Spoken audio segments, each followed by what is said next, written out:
మంచి ఆహారంతో పాటు కావాలి స్వచ్ఛమైన నీరు. అదే మీ సనాతన్ జల్. మీ ఇంట ఎటువంటి ఫంక్షన్ కైనా ఆర్డర్ చేయండి. సనాతన్ జల్. వివరాలకు 8919763872 www.sanatanjal.in. ఇదే రఘునందన్ గారిని ఒక ఇంటర్వ్యూలో నేను అడిగినా ఇదే ప్రశ్న. ఆడితే అవును భయ్ నేను ముఖ్యమంత్రి కావాలనుకుంటున్నా అన్నాడు.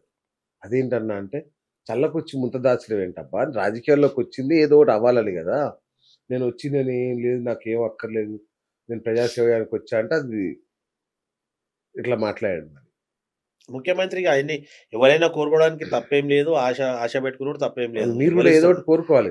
నేను చెప్తున్నా కదా, నేను ఎంపీగా కంటెస్ట్ చేద్దామని గెలవాలనేది నా ఆశ. Right, okay. అది లేకుంటే ఎమ్మెల్యేనన్నా కోషిష్ చేయాలనేది నాది కోరిక. అవుతుంది కాదు నాకు తెలియదు. Destiny is always destined, but keep trying in what you want to do. అవుతుంది కాదు छोड़ दो तो ऊपर वाले पे, होता नहीं होता ऊपर वाला जाने. మనకేం కావాలి ప్రయత్నం అయితే చేయాలి.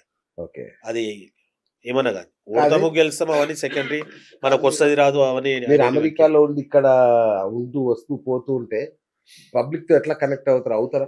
పబ్లిక్ తోటి కనెక్షన్ అంటే ఇప్పుడు మనం మాట్లాడేది వాట్ ఎవర్ మనం ఉన్న కనెక్షన్లతోటి మనం the way we interact, the way వాళ్ళతోటి మనం ఉండడము చేయడము అది కొంచెం డిఫరెంట్గా ఉంటుంది.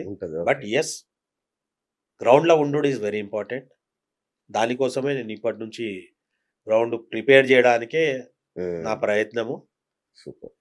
ఏడాది అవుతుంది అని అనుకుంటున్నాను. రైట్. సో 30 ఏళ్ల క్రితం మీరు హైదరాబాద్ వదిలేసి వెళ్ళిపోయారు. సో అప్పటి మీ హైదరాబాద్ ఎట్లుండే, ఇప్పటి హైదరాబాద్ ఎట్లుంది? ఏం చెప్పాలి బిఎస్ నీకు? ఈ హైదరాబాద్ ని మొత్తము ఇది బీఆర్ఎస్ అనే గవర్నమెంట్ వచ్చినప్పటి నుంచి last 10 years Kalvakuntla family KCR Saab had a very good chance to design this Hyderabad city as an excellent world class city లెక్క డిజైన్ చేసే అవకాశము కల్వకుంట్ల చంద్రశేఖరరావు గారికి ఉండేను. ఓకే. కానీ ఆయన ఆ 10 ఏళ్ల గవర్నమెంట్ చరిత్రలో నిలిచిపోతుంది. ఎట్లా అంటే ఈ హైదరాబాద్ని మొత్తం నాశనం చేసింది ఎవరు అంటే కల్వకుంట్ల కుటుంబం అని అందరూ గర్వంగా చెప్పుకోవచ్చు. అదేంటన్నా హైదరాబాద్ ఓటర్లు ఆయనకు బ్రహ్మరథం పట్టారు మొన్న. అంటే హైదరాబాద్ ఓటర్లు బ్రహ్మరథం పట్టిండ్రు అంటే వాళ్ళు ఎసొంటి ఓటర్లు, వాళ్ళు హైదరాబాద్లో ఉన్నారా లేరా, మొదలు వాళ్ళకి అసలు హైదరాబాద్ అంటే తెలుసా తెలియదా అనేది నేను ఓపెన్గా చెప్తా వాళ్ళకి. ఎందుకంటే ఇవాళ దినము మనము జూబ్లీ హిల్స్ నుంచి బంజారా హిల్స్ పోవాలంటే ఎంతసేపు పడుతుంది? నువ్వైతే రోజు ఇన్నే ఉంటావు, గంట, మినిమము గంట. ఎందుకు పడుతున్నది? అది ట్రాఫిక్. ఏడికెళ్ళి వచ్చింది ఆ ట్రాఫిక్? ఎందుకు వచ్చింది? హై రైజ్ బిల్డింగ్స్, ఒక్కొక్క అపార్ట్మెంట్, ఒక్కొక్క టవరు, అందులో 2000 ఫ్లాట్లు. అసొంటి 3 టవర్లు ఒకటే జాగాల్లో ఉంటే 7000 ఫ్లాట్లకు ఇంటికి 2 కార్లు పెట్టుకున్నా కూడా 15,000 కార్లు.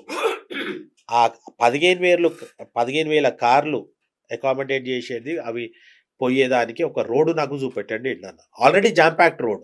ఓకే. ఇప్పుడు ఉన్న 50-60 feet road is already jam packed. దానిపైన అడిషనల్గా 15,000 కార్స్ వస్తే జామ్ ప్యాక్ అవుతుంది కదా. కాదన్నా ఇప్పుడు మీరు అనేది నాకు మైండ్ పోతుంది. ఎందుకంటే ఓఆర్ఆర్ నుంచి వస్తూ మేము అందరం ఇట్లా గర్వపడుతుంటాం, అబ్బా ఈ ముందర సిటీ ఇట్లా ఉండాలి కదా, డాలస్ లాగానో లేదంటే న్యూయార్క్ లాగానో మన సిటీ కనబడుతుంది. మన రజనీకాంత్ కూడా వచ్చి అన్నాడు, బాగా ఏంది హైదరాబాద్ ఇంత గొప్పగా ఉందని. ఫస్ట్ టైం మీరు విమర్శిస్తున్నారు, కొత్తగా ఉంది నాకు. అవును, రజనీకాంత్ గారిని ఒక పని చేయండి, ఎప్పుడన్నా కోకాపేట్ నుంచి రవీంద్ర భారతికి డ్రైవ్ చేయమనండి సాయంత్రం 4 గంటలకు. Any time, actually any time. Okay. 1.5 to 2 hours పడుతుంది. అప్పుడు ఆయన చెప్పమండి హైదరాబాద్ ఎట్లున్నదో. Okay. Common sense, this guys ruin the Hyderabad traffic.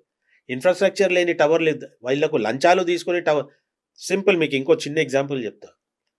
చర్మాస్ పక్కన SBH diagonally opposite Nizam college దాటంగానే లెఫ్ట్ సైడ్కి 45 floors 50 floors పర్మిషన్ ఇచ్చిండ్రు. అందులో మెయిన్ రోడ్ మీద.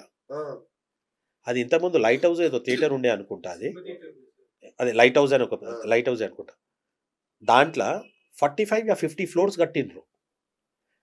కడుతున్నారా? అరే already almost completion. Oh my God. And ముందట I think it's only 50-60 feet road. That's already jam packed. ఇంట్లో రెసిడెంట్స్ అందరు వచ్చినాక అందులో ఒక 10,000 కార్లు వెళ్తాయి. ఊహించడానికే కష్టంగా ఉంది. ఎట్లయితే చెప్పు. ముందున్న ఇండ్లని కొట్టేయాలి ఇప్పుడు దాన్ని. ముందు ఇల్లు లేవు. This is on the road. Road మీదే టవర్ ఉన్నది. ఓకే. అసలు ఎట్లా పాసిబుల్ అవుతుంది, ఏమైతుంది నెక్స్ట్ డే అనేది ఎవరికి అర్థమైతే లేదు. I want every Hyderabadi, every person living in Hyderabad to understand these high rise buildings are a threat to your future. Every politician రేపటి దినం అసెంబ్లీకి వచ్చుడు కష్టమవుతుంది. Politicians, ministers, CM work from home చేసాడు ఖాయం. ఇది లేదంటే హెలికాప్టర్ వేసుకొని వచ్చి డైరెక్ట్ అసెంబ్లీ. హెలికాప్టర్ తెచ్చినా కూడా వాడు ఈడ ల్యాండ్ కావాలి. హెలికాప్టర్ తెచ్చి సెక్రటరియట్ మీద ల్యాండ్ అయిదామని ఉన్నా కూడా ఆ తుర్కోళ్ళ మస్జిద్లు చచ్చిపోయిన వాళ్ళు కట్టిన టోములు కట్టిండు మన కేసీఆర్ సార్. సెక్రటరియట్ టోమ్లు చూసిండ్రు డిజైన్. ఆడ ల్యాండ్ కానీ కూడా అసెంబ్లీలో కూడా రాలేడు. అండ్ ఇంకోటి, I don't want them to travel. మన ఈ నాయకులు హెలికాప్టర్ ఊకే ఎక్కువ, అది డేంజర్. అది మళ్ళీ బై ఎలక్షన్స్ ఊకి వస్తాయి. జర అటు ఇటు అయిందంటే బై ఎలక్షన్. ఇప్పుడు సీఎంఏ పోయిండు అనుకో కూడా, అదో పెద్ద ప్రాబ్లం.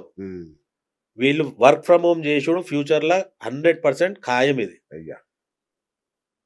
వీళ్ళు ఉండే దగ్గరికి వెళ్ళి అసెంబ్లీకి రానికి వాళ్ళకు గంట సేపు పడితే ఇక వీళ్ళు ఏం పాలన చేస్తారా? వీళ్ళు కేసీఆర్ గారు మొన్న 10 ఏళ్ళు వర్క్ ఫ్రమ్ హోమ్ చేశారు. ఆయన వర్క్ ఫ్రమ్ ఫార్మ్ హౌస్ చేసిండు. హోమ్ ముందు చూపుతో చేశారు. అదే అంటున్నా. కేసీఆర్, అది కేసీఆర్ సాబ్. మళ్ళీ ఏమనుకుంటున్నావు కేసీఆర్ సాబ్ అంటే ఆయన ఫార్మ్ హౌస్ ఎంత ట్రాఫిక్ జామ్ సార్, ఎంత గొడవలు. అందుకే మనం ఆయనని చాలా సల్యూట్ చేయాలి ఎప్పుడైనా కూడా కేసీఆర్ సాబ్ ని. ఆయన చూడు, ఆయన మెదడు ఎంత కష్టపడి, ఇంత ప్లానింగ్ డిజైన్ తోటి కాళేశ్వరం చేసిండు. లక్షల కోట్లు సంగనాకిపించిండు ప్రజల పైసలు. అది ఇవాళ చేయగలిచిండ్రా? మన కేసీఆర్ సాబ్ చేసిండు. అది we all should be proud. బాంబులు పెట్టారంట కదా సార్ దానికి. కాంగ్రెస్ వాళ్ళకి పాపం ఈయన మన పైసలు ఉంచుతాను బాంబులు పెట్టడానికి. వాళ్ళు బాంబులు కొనుక్కొని కూడా పైసలు లేవు కాంగ్రెస్ వాళ్ళ దగ్గర. అది మనం చిన్నప్పుడు ఇట్లా ఏమన్నా ప్లేట్ నచ్చితే ఇట్లా ఇట్లా అని తీసి ఇట్లా నాకి తింటుండే కదా. వాళ్ళు ఇట్లా మన ట్రెజరీని, మన ఫైనాన్సెస్ ని బీఆర్ఎస్ వాళ్ళు ఇట్లా ఒక్కొక్కటి మిగిలింది కూడా లాస్ట్ లో ఆడ ఎమ్మెల్సీ ఉంటే ఆడ ఏళ్ళతోటి ఇట్లా నాకిండట. ఇప్పుడు పాపం కాంగ్రెస్ వాళ్ళ దగ్గర 5 పైసలు లేవు. వీళ్ళు ఫ్రీ బస్సులు, వీళ్ళు ఇష్టం వచ్చినట్టు చెప్పిండ్రు. ఫ్రీ బస్సులు ఆడోళ్ళు అడిగినరా? ఎవ్వరు అడగలే.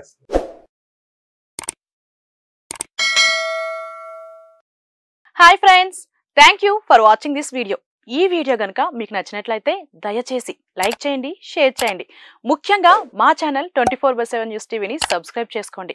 ఆ తర్వాత మీ విలువైన అభిప్రాయాల్ని, మార్పులు, చేర్పులు, కావాల్సిన వీడియో ఏమన్నా ఉంటే మన వీడియో కింద కామెంట్ సెక్షన్లో కామెంట్ రూపంలో తెలియజేయండి. నమస్కారం, సాయిదంచిక మాట్లాడుతున్నాను. ప్లీజ్ సబ్స్క్రైబ్, షేర్, లైక్ చేయండి 24/7 టీవీ ఛానల్. హాయ్ నమస్తే, నేను మీ Sonia Akula. Please subscribe to 24/7 news TV. Hi అండి, అందరికీ నమస్తే. నేను Mankota Prasad. Please do subscribe 24/7 news TV. Political, entertainment and infotainment updates కోసం like, share, subscribe 24/7 news TV.